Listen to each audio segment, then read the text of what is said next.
বাংলাদেশের মানুষ কিন্তু বাংলাদেশের সশস্ত্র বাহিনীকে নিয়ে সবসময় গর্ববোধ করে। বাংলাদেশের সশস্ত্র বাহিনীকে বাংলাদেশের মানুষ স্বাধীনতা এবং সার্বভৌমত্বের প্রতীক হিসাবে বিবেচনা করে। বর্তমানে পৃথিবীতে আজকে থেকে 20 বছর, 25 বছর বা 30 বছর আগে যুদ্ধের ধরন যেমন ছিল, এখন যুদ্ধের ধরন পাল্টে গিয়েছে।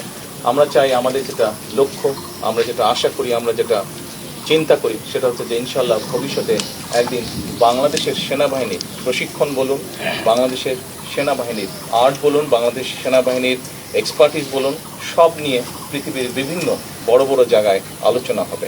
তারা গর্ব ভরে বা তারা কেউ কেউ হয়তো হিংসার দৃষ্টিতেও বাংলাদেশ সেনাবাহিনীকে কথা বলবে। আমরা সেই দিনের অপেক্ষা করছি। সেনাবাহিনীর একটি মূল বিষয় হচ্ছে প্রশিক্ষণ, আরেকটি মূল বিষয় হচ্ছে চেইন অফ কমান্ড। এইটি আমাদেরকে, কারণ ডিসিপ্লিন রক্ষা করতে হলে অবশ্যই চেইন অফ কমান্ড আমাদেরকে মানতে হবে। এই দুটোইকে যদি আমরা এক করতে পারি, তাহলেই একই সাথে টেকনোলজির যদি ইনপুট আমরা দিতে পারি, তাহলেই আমরা একটি শক্তিশালী সেনাবাহিনী গড়ে তুলতে সক্ষম হব ইনশাআল্লাহ। সশস্ত্র বাহিনীকে আমরা ধীরে ধীরে পর্যায়ক্রমিকভাবে আমরা একটি শক্তিশালী বাহিনী হিসেবে করতে চাই।